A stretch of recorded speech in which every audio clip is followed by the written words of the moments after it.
Ndinotenda tinonzwisisa kubva kubhuku yaJobho inoti munhu wose akabarwa nemukadzi ana mazuva mashoma ekurarama panyika.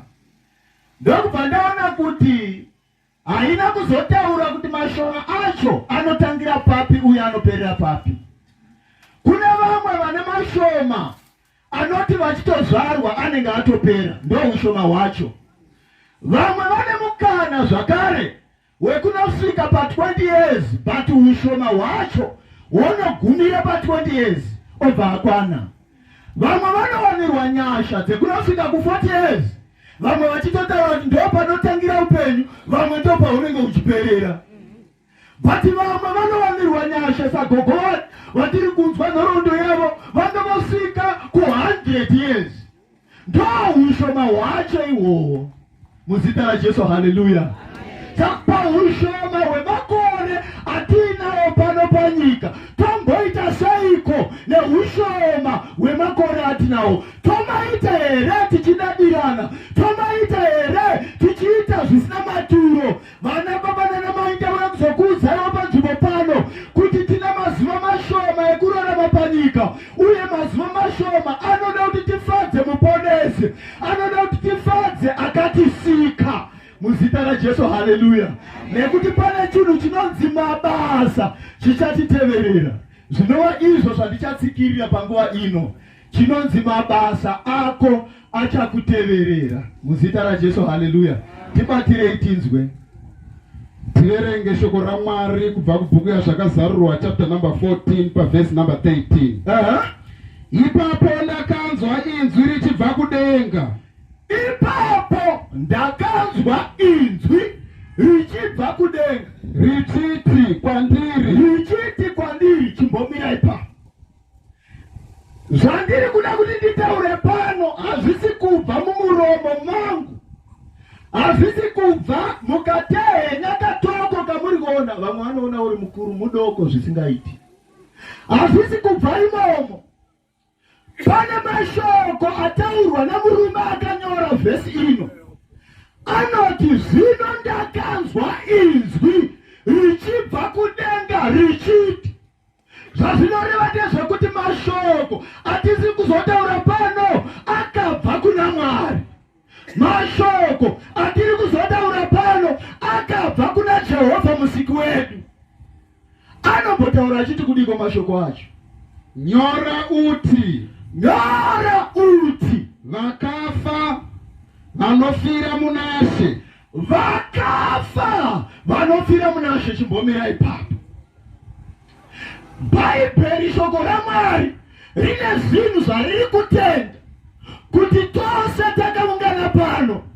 Pane nguva yatichaungana nemutoo wataunganira hama yedu nhasi, yekuti mumwe nemumwe inzira yake yekuti achatisiya pano panyika. But Bhaibheri ndokubva rataura roti vakafa vanofira munashe. Saka zviri kureva kuti tose tine nzira yatichafamba nayo, nzira yakafanana neyatiunganidzwa pano, but yakuda kutipa chenjezo yekuti vana baba nana mai, zuva racho kana rasvika, pane pauchafira uri. Ndiri kudzikwa zvakanaka here panapa? Hanzi vachafa vachifira muna Kristu. Zvinoreva kuti munhu wose ane paachatofira ari. Ndo pacho pane nyaya yakakura ipapa. Pane vamwe vachabatwa vagofira mumba mamaisoropi, baba soropi vari Joni. Waverevedza wongonopinda wonofira imomo. Tobva tatochinja Revelation yoti vakafa vachifira kumba kwamaisoropi. Ndo panotangira nyaya yakakura ipapa. Ndo inodhitemaina kwauchaenda. Zvinoreva kuti pauri kufira ndo pari kudhitemaina kwauchaenda. Vakafa vachifira muna Kristu. Vakafa vachifira muna Kristu. Pana namai ningi vari pano vachafa vakarigara bere kudaizvo vagona kuripingudza, vakatadza kupingudza mombe, vogona kupingudza jongosi rebere, vobva vafira pamusoro pebere.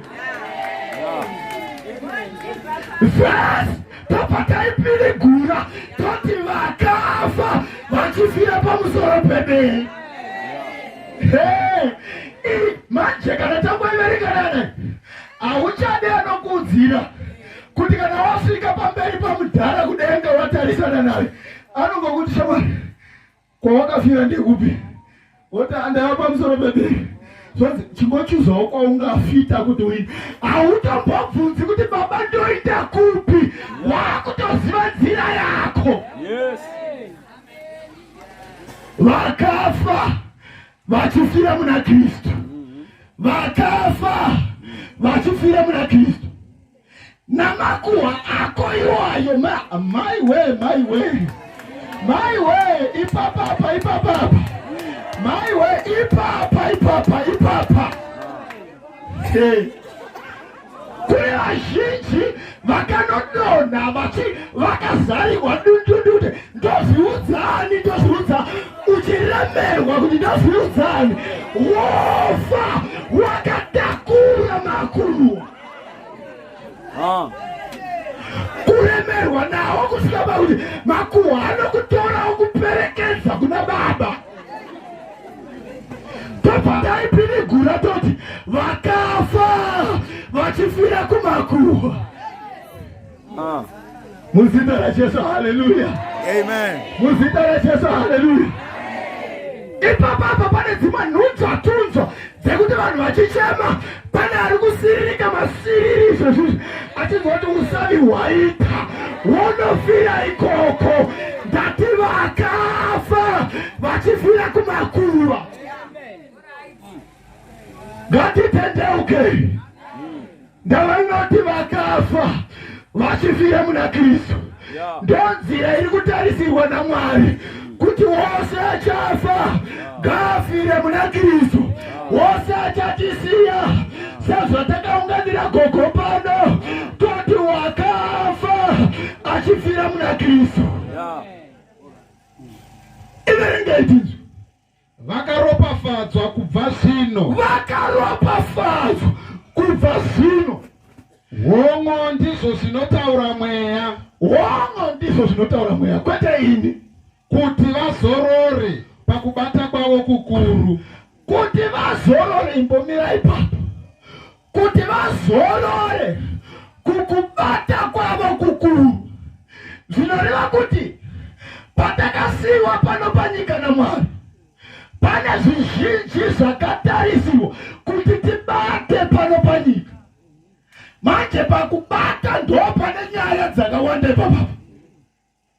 Vazhinji vari kutoti izvezvi uchifamba murodhi unogona kuona mazikuruza mazikuru kudai ugochiva uchiti wedu wemurume unoshanda nyamba pane zvakabatwa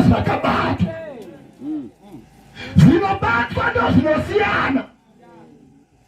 Vamwe zvezvizvi tiri pano uri kutofunga bindu rako rawasiya inyaya yekushanda uchishandisa maoko ako, bati pane dzakabata dzinoti dzikangonotsika mumunda mako munosara magiraundi zvatoposwa kudurura rake. Pane vakabata vakaromba. Maiwe ndinenge ndiri kubata chaipo.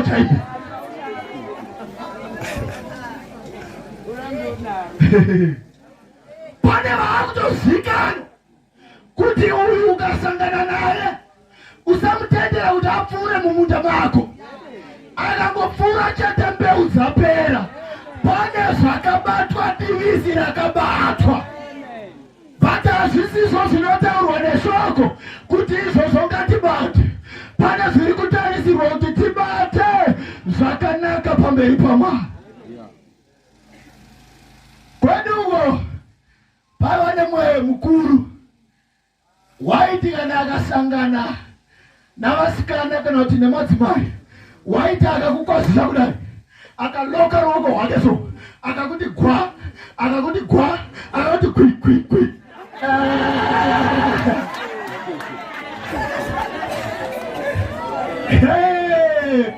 Mabatsikisisa na, mafitsikisisa zvakabatwa na.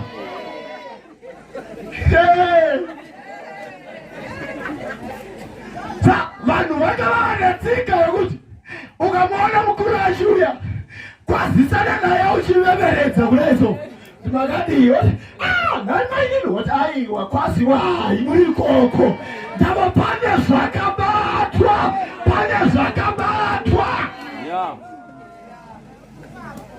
Vazhinji vakabata zvimwe zvakupedza mhuri nekupedza vazukuru nenasekuru nezvakabatwa. But Bible inoti kubata kwavo vakabata kukuru, kubata kukuru. Zvinoreva kuti pane zvakanaka zvinotarisirwa pana ari pano. Kana tobata vana baba nana mai, ngatibatei zvakanaka. Handei nayo vhesi 2. Nokuti mabasa avo anovatevera. Nokuti mabasa avo anovatevera. Regai nditange nekubata mabasa. Mabasa akanaka. Vana baba nana mai, kana uri munhu ane rudo, rudo rwako ruchakuteverera. Kana uri munhu anoti akasvikirwa pamba pake, anoti garai pasi hamubve musina kudya, zvaunoita zvose ndati hauzviitire pasina, zvose zvinokuteverera. Ndakubva ndaona mumwe mudzimai wainzi Dorcas, unosvika paanofa, but waichengeta shirikazi achichengetedza nherera. Ndopaanozvika paanofa, Peturo ndokubva asvika akawana vanhu havachagona vari kuchema vachiti waenda. Zvikanzi waimboitei, zvikanzi unganaidzai, uyai pano. Vanhu vose vaidhipenda naye, ndokubva vaungana, ndokubva mwoyo warwadza, ndokubva anyengetera. Dhokasi akadzoka kuvapenyu. Pane mabasa ake akamuteverera, pane mabasa ake akamuteverera. Zvose zvakanaka zvatinoita zvinotiteverera. Kupa kwatinoita ndati kunotiteverera. Kuenda kukereke kuchinaya ndati kunotiteverera. Ndati kurangarira vazukuru ndati kunokuteverera. Vati hazvisizvo zvoga ndati zvinokuteverera. Pane mamwe mabasa anokuteverera. Musimufundisi wekuno unoziva paunoenda pamberi paMwari, ndati every time pane zvaunoita iwewe, uchiita zvaunoita uri kuwedzera career yako. Zvinoreva kuti iwe wega you are an individual, like zvandakaita zvino izvi. But paunoita zvose zvaunoita, kana ukatanga kuromba watozvihakira chinonzi kuromba, chatova basa kumashure kwako, chakutanga kukuteverera, chakutanga kukuteverera. Uya kuno shamwari, uya kuno. Pose paunoromba ndati zvakutokuteverera, batira kumashure uteverera, zvotanga kukuteverera. Ndati fambai. Ndati paunoita zvaunoita zvotanga kukuteverera, zvotanga kuteverera. Zvinotanga kuteverera. Paunoita mubobobo unobva wanohakira, zvotanga kukuteverera, zvotanga kukuteverera. Paunosvika pamberi paMwari hausvike uri wega, pane vanokuteverera. Mabasa ako ndati anokuteverera. Paunoenda kwaunoenda ndati anokuteverera. Vana baba nana mai, ngatibatei mabasa akanaka. Kana une zvinokuteverera ngatizvibvise pano, nekuti mabasa ako nemusi waunodaidzwa sekudaidzwa kwaita hama yedu, hauende uri wega, unokuteverera. Ndati uroyi hwaunoita hauende uri wega, unokuteverera. Ndati chifambi chaunoita